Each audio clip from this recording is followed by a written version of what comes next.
every parent knows that getting kids to do homework can be a real battle. Here to show us the key to winning that war, Stephen Perrine, editor-in-chief of Best Life magazine. Good morning, Stephen. Good morning, Julie. Why does it have to be such a war? It doesn't have to be a war. It can be more like a football game. The question is, are your kids going to see you as their coach, or are they going to see you as the opposing team?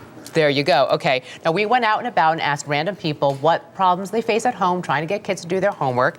And our first question for you has to do with younger kids always being distracted.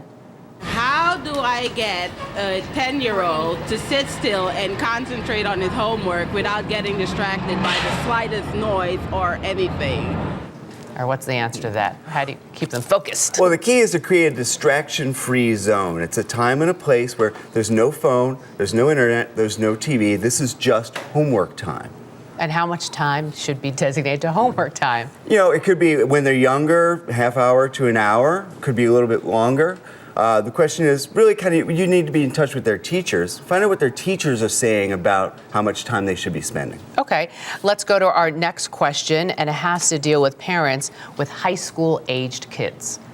Should the parents of high school kids check their homework every night, or should they leave them on their own?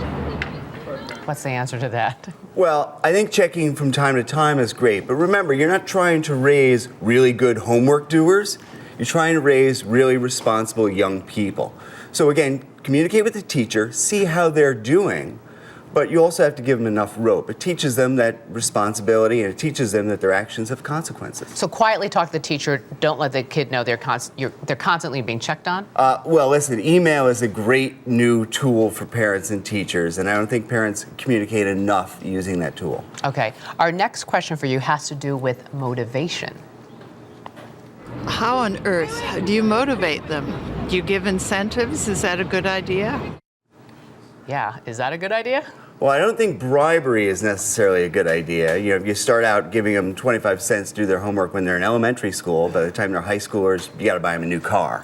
Right. You can have the house. Right. But kids want to do well. They want to do well in school. Praise them.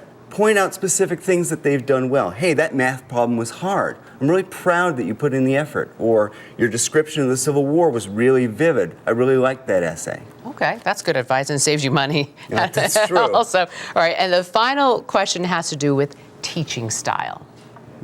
How do you help a child with homework when the way that things are being taught now is so very different to the way that you learned them? That's so true. It is true.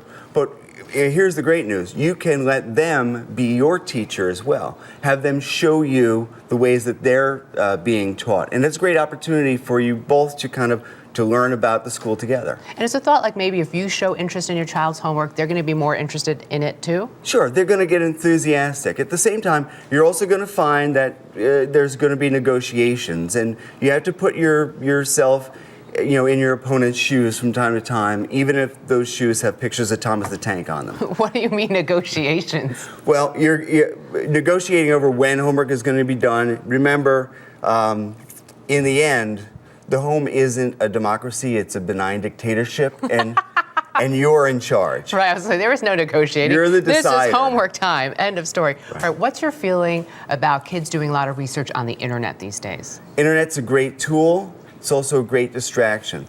Check with the teachers. Do they want them on the internet during homework time?